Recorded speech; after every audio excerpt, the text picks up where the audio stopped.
Alright guys, we're back. We're about to start day 2 here. So, just to recap quickly, we've got our 8 houses from day 1. We've got 80 citizens, so everybody's got a house.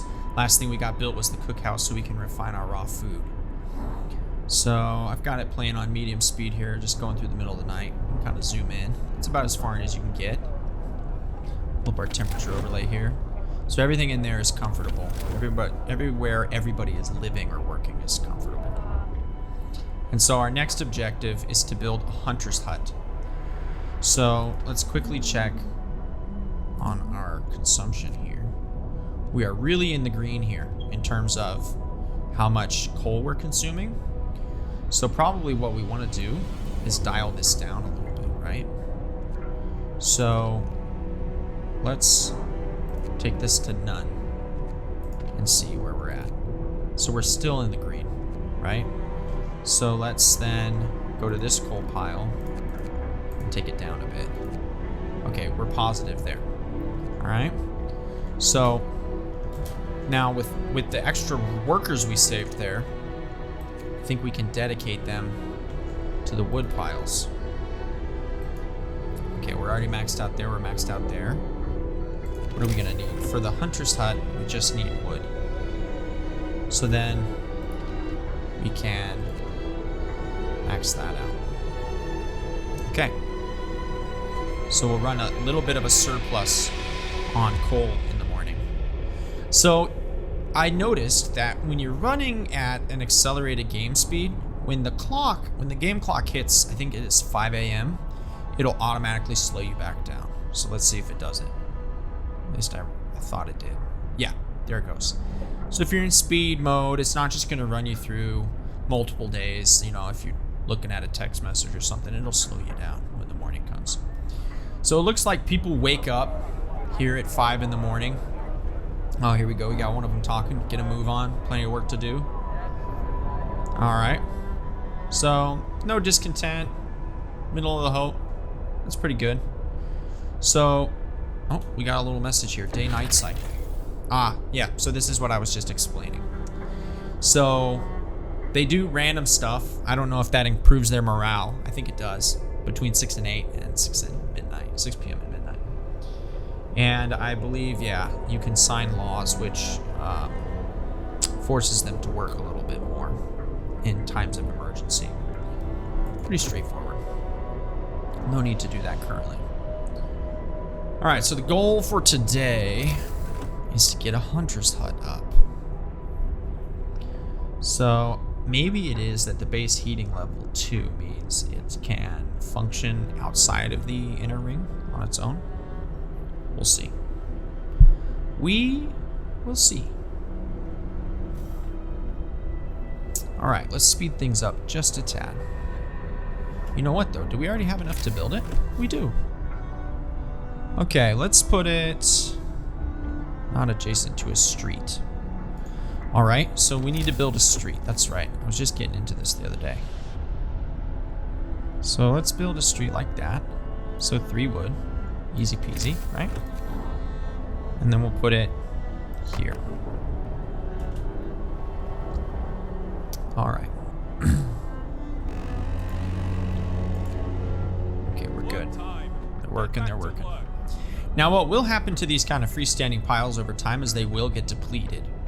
And so as you develop your city, you come up with extra ways to consume these resources, from what I can tell. I haven't done it yet. But let's see, we're gonna see this guy come online here. We'll slow down when that happens. Okay, so people from our convoy. Okay, so we've got basic resources now, and now we wanna go find some people from our convoy. So first thing here, this is plenty comfortable. So +2, yeah, so that's what it is. The base building level is the insulation. So we can max this out, right? We had 5 available. So let's see, we're still positive here. So we want to be able to cook we want to be able to bring in as much food as possible. So we can check consumption in just a second. Let's dial our coal down to where we need to be. Okay, we're right on the money there, right? So we're not making any more, we're not losing more. We got a 214. So let's max that. Okay. And we're maxed out there. We don't have anything else. Okay, so let's see here. So workers, we're making 8 a day. 8 raw food a day. So I think what we'll do now, because we don't have a requirement, we need 1, 2, 3, 4, 5, 6, 7. We really want to get our food sorted out. So 15 a day is what we're bringing in. And so this produces 4 food rations from 2 raw food. So if we bring in 15, it doubles it. Right? Is my math right? 15 doubled is 30. 30 rations. So what we really need is we need another food house, by my estimation. Right? If we're gonna not operate at a deficit. So let's get a road, cut it in here.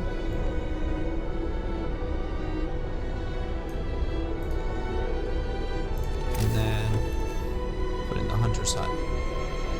Okay, let's let the street get constructed.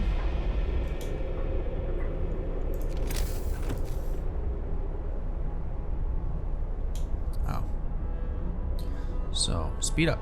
Build my road.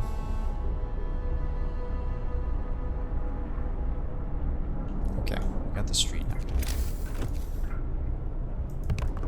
Okay, now another thing to note here, guys, is that we want our hunter's huts, I think. I'm not sure if this optimization is in the game, but I suspect it is. I think you want your food supplies near here, kind of your food refinery here. So we've got some meals, the food rations, remember, because this is day 2. We had that 100 food surplus that we started with. And so that should help us keep a little bit of food in the bank. So build a workshop, build the beacon, rescue survivors. That'll probably be tomorrow. So let's see. Are we still okay here? We're still okay here. Getting our house built. We're gonna run out of daylight soon.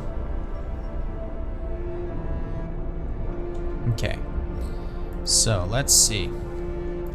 How are we doing here? We need a workshop, a beacon, and to rescue survivors. So you need the workshop first, I believe, because you need to research it. So 15 wood and 5 steel. So let's see how much we got. We've got plenty of wood. We have no, oh, we do. We have steel to start with. So that'll work. So let's have them build us a workshop this evening, not adjacent to a street. Well. What's its base heating level? Is it 2? Okay. So it will work close enough so long as we give it a street. So let's put a street then, maybe on this side. Okay.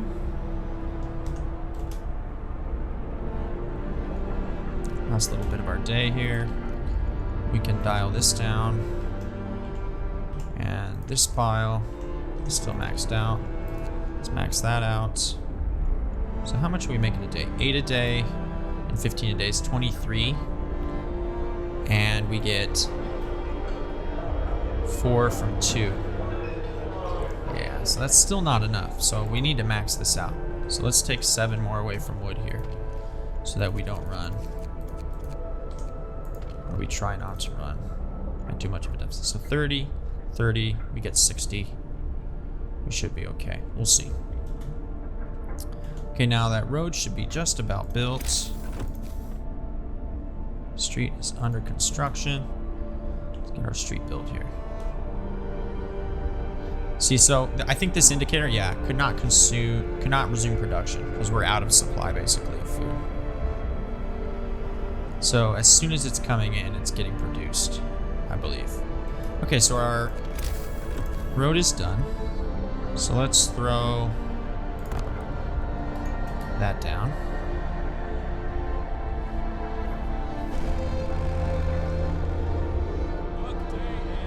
All right, workday is over.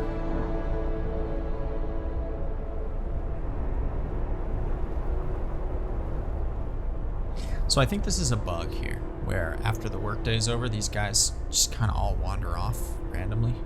Doesn't make a ton of sense. Okay, workforce. All right, so this is again, I mentioned this earlier. So some buildings require engineers and some require workers. And some you can have a cooperative, so to speak. So that workshop we just built is for engineers. They do the research for us.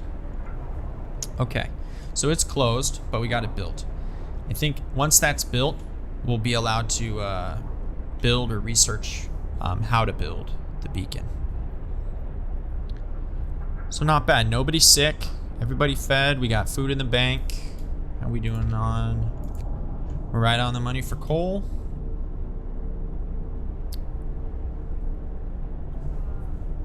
So we should be good. So everybody goes to bed here. And, okay, not a bad end of the second day. So now let's take a minute here and reflect. So at the end of the first day, we had the tents and the cookhouse, and I was of the opinion that was pretty much a fixed strategy. I think you start to get into some choice here about whether or not you want to go with 2 hunter huts or just 1. So you need the 1 hunter hut to finish the food objective. I elected to go with 2 because I didn't want to run a really heavy deficit on food rations. But I think you could elect not to do that and just speed to the workshop and save the materials. Realistically though, a hunter hut is only 20 wood, and we have quite a surplus of wood, I believe. Yeah. So, kind of your call. I think that's the first real decision you have, is whether or not you do 1 hunter hut or 2. All right, that's it for day 2, guys.